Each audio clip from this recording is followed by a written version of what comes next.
Racikan Berita 1. Untuk menghadapi masalah ini kita lihat skalanya gitu.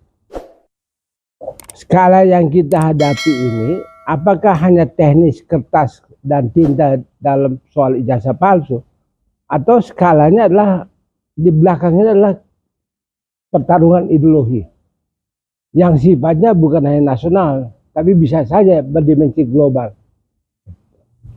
Kalau skalanya seperti itu, maka kita juga harus hati-hati dalam membuat strategi perjuangan. Kalau kita gunakan alat yang sama untuk menghadapi tantangan yang berbeda, hasilnya juga tidak berubah. Tantangannya sama.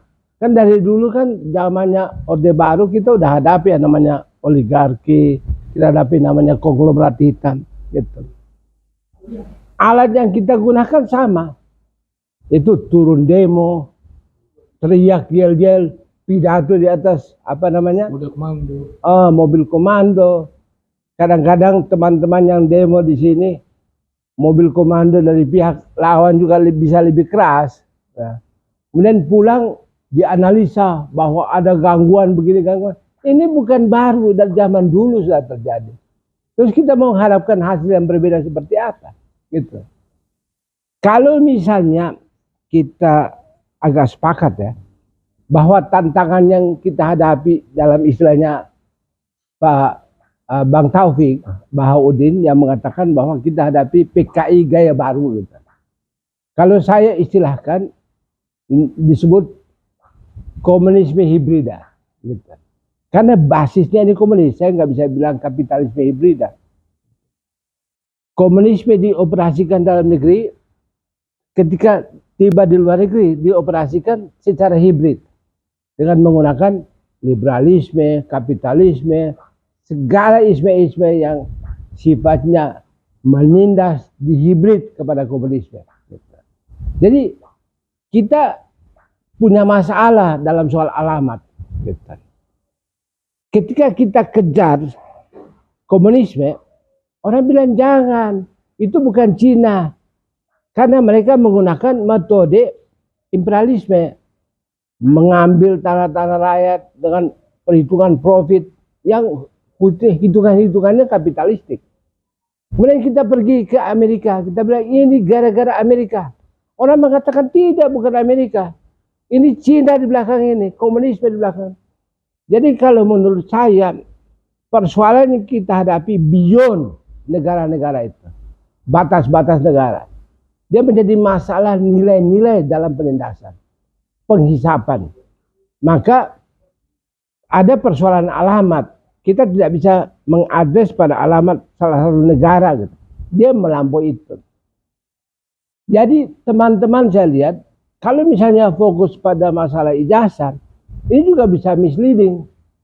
Karena ada indikasi kuat, mereka yang memproduksi event-event kekerasan, kita hanya kebagian mengeluh akibat kekerasan itu. Jadi lama-lama sebenarnya kekuatan perlawanan atau oposisi itu bisa dikatakan adalah kekuatan yang hanya bisa mengeluh. Gitu. Jadi kita ini komunitas keluhan. Dengan segala macam syair tentang air mata, kenapa mereka menindas, tentang kenapa mereka mengambil tanah rakyat, kenapa mereka menyiksa. Tapi pertanyaannya, bisa nggak kita ubah supaya tidak terjadi penindasan itu? Itu pertanyaannya.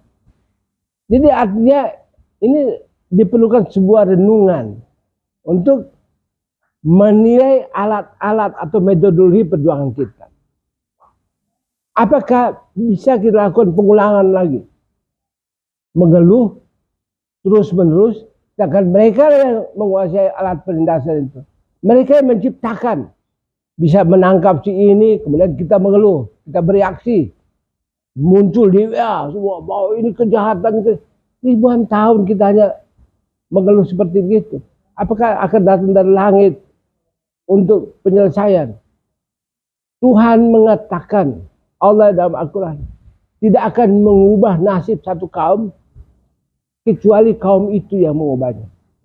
Artinya diperlukan dalam hadis qudsi, apabila engkau melangkah satu langkah ke Tuhan, mendekat ke Tuhan, Tuhan mendekatimu dengan 100 langkah. Diperlukan kecerdasan dari kekuatan perjuangan dengan metodologi yang cerdas untuk melangkah kepada kebenaran. Baru kemudian datanglah jawaban-jawaban metodologi itu.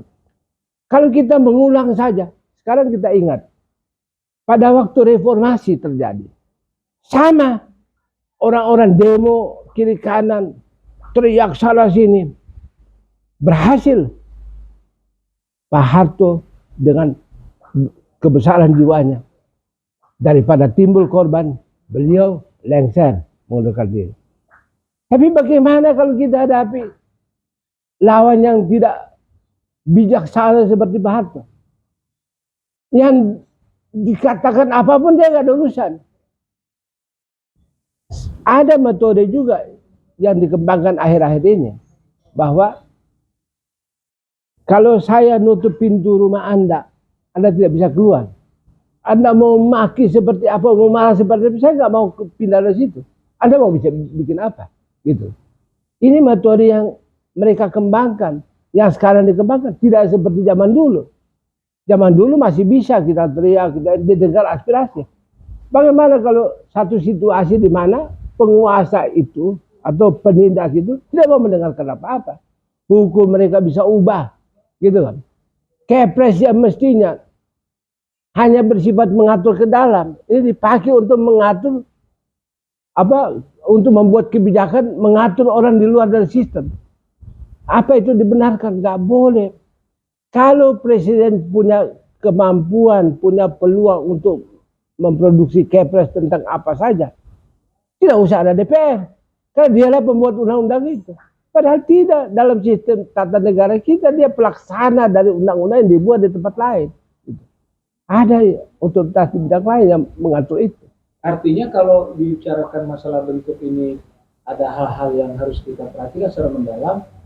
Bisa nggak kalau saya secara pribadi mengatakan bahwa ini jangan-jangan Jokowi sendiri sebagai sutradara? Bisa jadi, karena dia, kalau kita lihat dari pola jawaban saya, Jokowi, ketika ditanyakan kepada dia, Pak, ini kan masalah sederhana. Kalau memang Anda keberatan dengan laporan-laporan atau gugatan dari teman-teman civil society, tunjukin saja jasanya. Tapi jawaban Jokowi mengejutkan. Dengan membutuhkan waktu yang agak lama, dia menjawab, saya sedih karena bisa terjadi proses hukum lebih lanjut. Sebenarnya kalau dalam bahasa Jokowi, yang apa yang dikatakan selalu kebalikannya diharapkan, dia berharap proses hukum ini berlanjut terus. Karena ada yang dia inginkan, yaitu deviasi, mengalihkan orang dari satu peristiwa, dia alihkan kepada proses hukum. Karena dia berada dalam posisi menciptakan dengan alat-alat yang dia masih kuasai. Dia yang menciptakan drama, dia menciptakan, memproduksi. Dalam bahasa komunis, kalau produser itu bisa menghasilkan reaksi, ya, reaksi inilah yang diharapkan. Maka orang bereaksi itu orang yang kalah, karena dia bukan sutradaranya, dia hanya memberikan tanggapan terhadap akibat. Dalam bahasanya Profesor Dr. Fuad Hasan, itu sebenarnya bukan kualifikasi yang dimiliki oleh para cendekiawan. Cendekiawan itu bukan bereaksi, merespons. Responsi artinya ada refleksi terhadap satu situasi aksi yang terjadi. Dia lakukan refleksi, pola tanggapan apa yang dia harus lakukan. Gitu. Tapi kalau sekarang yang terjadi, mereka tiap hari menciptakan peristiwa. Kita hanya kebagian bereaksi aja. Ini yang menurut saya perlu ada renungan juga. Tujuannya apa? Tujuannya sesuai dengan keinginan mereka. Kalau mereka ingin pindahkan dari satu masalah ke masalah lain, bisa ada satu aib besar yang disembunyikan. ada satu kejahatan besar yang tidak boleh sampai digugat secara hukum, mereka akan ciptakan ini terus menerus. Kita mengikuti mereka punya arah. Iya, ini disebut dengan pengalihan itu. Dan ini di dunia internasional banyak sekali terjadi. Kadang-kadang perang di satu tempat diciptakan untuk menghindarkan satu keuntungan yang tidak boleh diganggu di tempat lain, gitu loh. Jadi kita kembali lagi kepada peristiwa reformasi. Pada waktu reformasi terjadi, Bagdul itu berhasil menumbangkan. Tetapi kekuatan-kekuatan penindas ini tahu kapan mereka ambil alih. Ketika kita menganggap bahwa pesta telah selesai dan terjadi pergantian kekuasaan, sebenarnya pada waktu itulah mereka beroperasi. Mereka mengambil alih. Karena orang-orang yang merasa sudah menang ini kembali ke rumah dan menganggap sudah selesai. Gitu loh.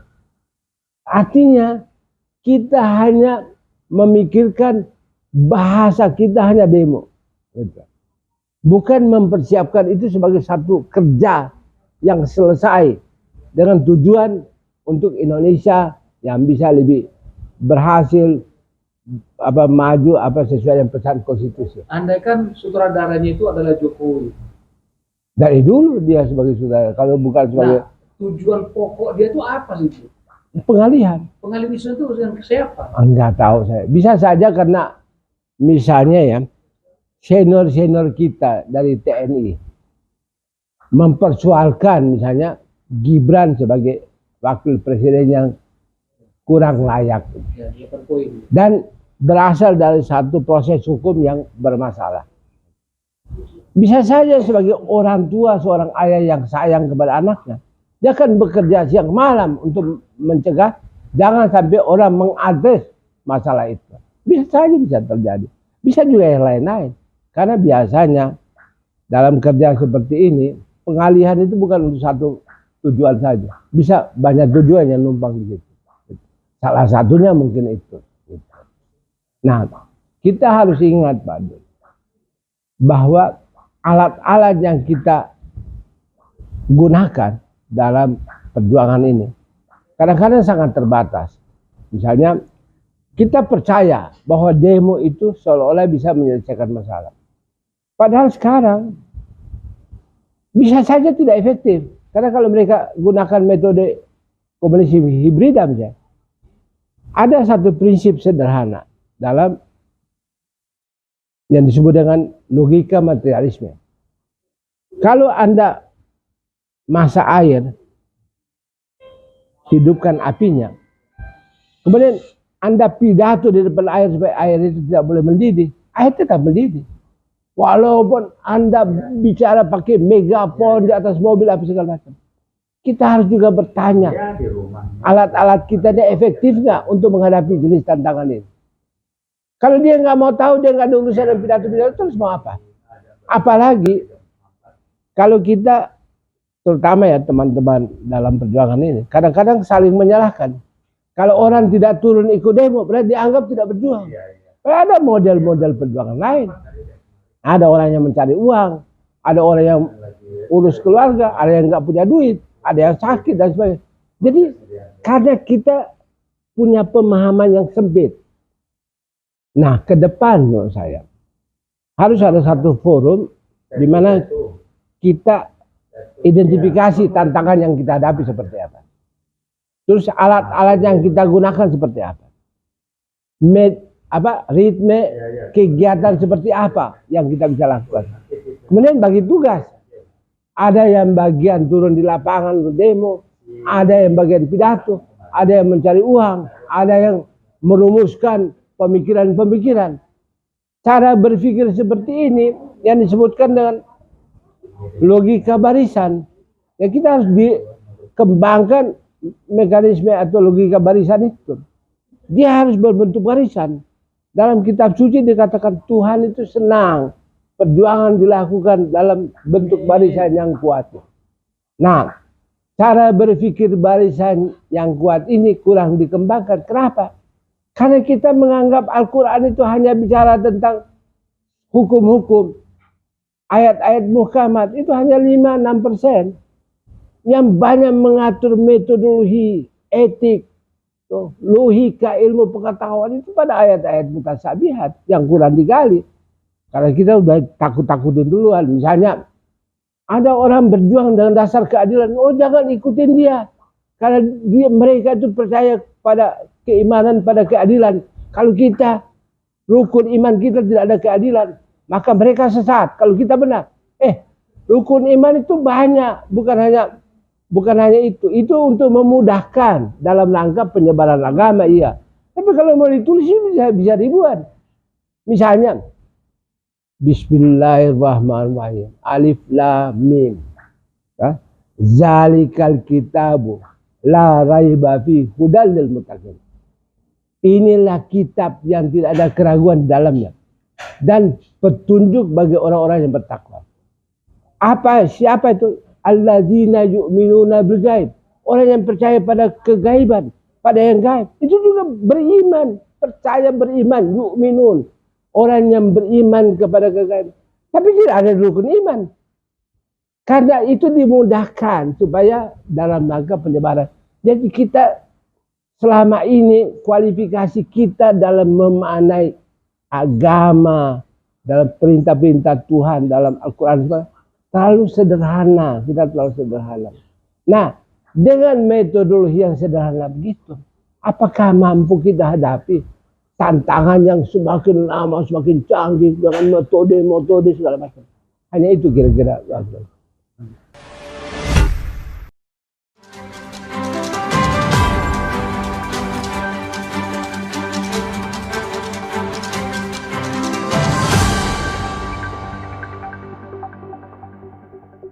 Racikan Berita 1.